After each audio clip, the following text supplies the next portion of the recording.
Hello guys, welcome to my channel. स्वागत है आपका मेरे चैनल पे। मैं हरप्रीत पटेल बात करूंगा आपसे इस वीडियो में संविधान के बहुत ही महत्वपूर्ण प्रश्नों के बारे में। और आपको पता होना चाहिए कि यूपी टेट के एग्ज़ाम में कॉन्स्टिट्यूशन भी आता है। 2 से 3 नंबर का कॉन्स्टिट्यूशन पूछा जाता है और ऐसे ऐसे प्रश्न आते हैं जो आपको पता नहीं होते हैं। अगर आप चैनल से जुड़े रहेंगे, अगर जब भी आपका टेट एग्ज़ाम होगा, जब तक टेट एग्ज़ाम नहीं होता है, जुड़े रहेंगे तो आशा करता हूँ आप जो है एग्ज़ाम में अच्छा करके आएंगे। चाहे वो पर्यावरण अध्ययन हो, चाहे वो हिंदी हो या बाल विकास हो, ठीक है, सब में अच्छा करके आएंगे। और अगर आपने हिंदी, पर्यावरण अध्ययन, बाल विकास के मॉक टेस्ट नहीं करे हैं तो उनको ज़रूर करिएगा। डिस्क्रिप्शन में आपको प्लेलिस्ट का लिंक दे दिया जाएगा, ठीक है। चैनल पर अगर आप पहली बार आए हैं, चैनल सब्सक्राइब कर लीजिएगा, बेल आइकन दबा दीजिएगा, जिससे कि आपको नई वीडियोस की नोटिफिकेशन समय से मिलती रहे, ठीक है। देखिए, एग्ज़ाम आपका चाहे जब हो, सुनने में आ रहा है कि यूपी टेट का जो एग्ज़ाम है वो नए वर्ष में होगा, 2021 में होगा। तो जब भी होगा तैयारी आपको अभी से करनी है, ठीक है। इस वीडियो में आपको 10 प्रश्न मिलेंगे और 10 में से जितने भी सही करते हैं कमेंट करके ज़रूर बताइएगा, ठीक है। बहुत ही आसान प्रश्न है। पहला प्रश्न है, मूल अधिकार संविधान के किस भाग में है? भाग 3, भाग 2, भाग 4, भाग 5। तो मूल अधिकार संविधान के किस भाग में है, बताइए आप लोग। देखिए, ये है आपका भाग 3 में। पहला ऑप्शन आपका सही है। अनुच्छेद 12 से 35 के बीच जो है आपके मूल अधिकार मिलते हैं, ठीक है। अगला प्रश्न है, एकल नागरिकता का प्रावधान जो है किस देश से लिया गया है? Germany, France, Britain, USA. बताइए फटाफट, इसका जवाब क्या होगा? बहुत ही इंपॉर्टेंट प्रश्न है ये। इस प्रकार के प्रश्न काफ़ी पूछे जाते हैं विदेशी स्रोतों पर कि कौन सी चीज़ कहाँ से ली गई है। तो बताइए, एकल नागरिकता का प्रावधान किस देश से लिया गया है? ये लिया गया है ब्रिटेन से। अगला प्रश्न है, संविधान की कुंजी किसको कहा जाता है? मूल अधिकार, प्रस्तावना, मूल कर्तव्य, नीति निर्देशक तत्व। संविधान की कुंजी किसको कहा जाता है? वेरी वेरी इंपॉर्टेंट प्रश्न है ये। तो संविधान की कुंजी जो है ये संविधान की प्रस्तावना कही जाती है। बी ऑप्शन आपका सही होगा, ठीक है। नीति निर्देशक तत्व जो है कहाँ से लिए गए हैं? आयरलैंड से लिए गए हैं। इस चीज़ को आप लोग ध्यान रखिएगा और कमेंट करके बताइएगा कि मूल अधिकार जो है कहाँ से लिए गए हैं, ठीक है। अगला प्रश्न है,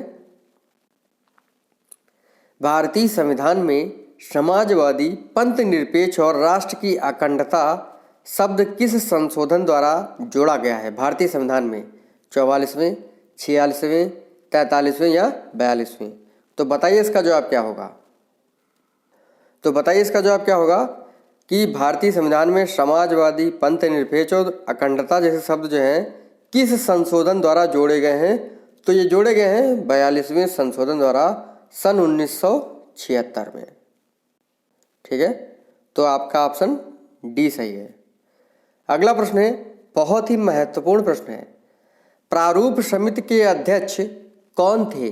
doctor Rajendra Prasad ji, doctor Bhimrao Ambedkar ji, N Madhavrao जी या पंडित जवाहरलाल नेहरू जी।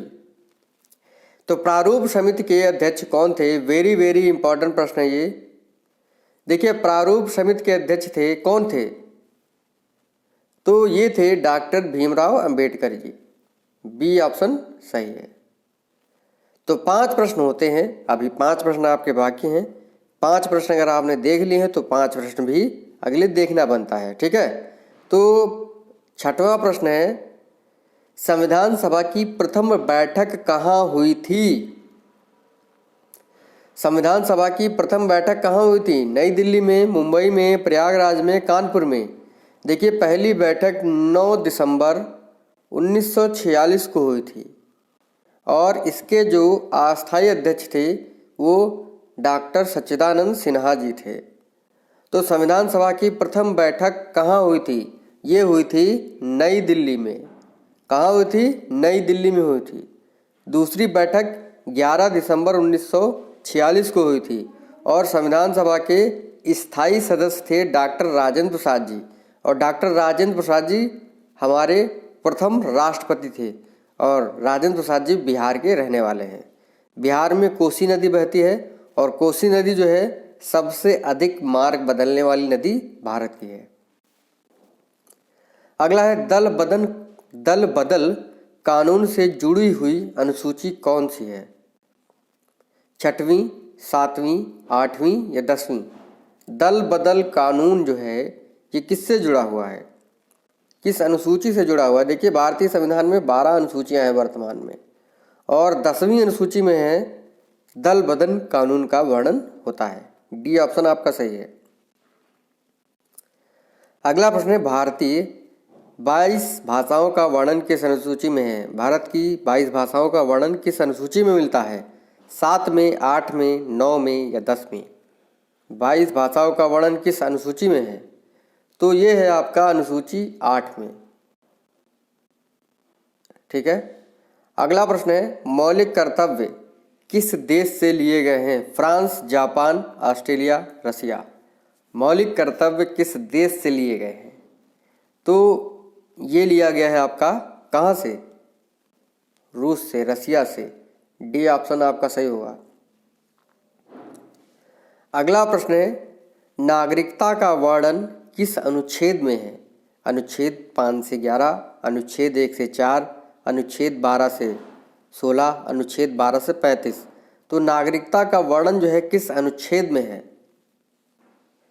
अभी मैंने आपको बताया था जो एकल नागरिकता का प्रावधान है वो कहाँ से लिया गया है? ब्रिटेन से लिया गया है। तो नागरिकता का वर्णन जो है किस अनुच्छेद में मिलता है ये आपको बताना है। और नागरिकता जो है संविधान के भाग 2 में है। किसमें है? भाग 2 में है। ठीक है। तो नागरिकता का वर्णन जो है ये अनुच्छेद 5 से 11 के बीच में मिलता है। पहला ऑप्शन आपका सही होगा। ठीक है। इस प्रकार से आज के जो हमारे 10 प्रश्न थे यहीं पर समाप्त होते हैं। देखिए, छोटा वीडियो था। ठीक है। और 10 में से जितने भी सही करते हैं कमेंट करके ज़रूर बताइएगा। पिछले वीडियो अगर आपने नहीं देखे मॉक टेस्ट के रूप में तो उनको देखना ज़रूर है। अगर आप देखते रहेंगे, लगातार मुझसे जुड़े रहेंगे तो गारंटी देता हूँ एग्ज़ाम में आप अच्छा करके आएंगे। मिलते हैं आपसे अगली वीडियो में। थैंक यू फ्रेंड्स, धन्यवाद।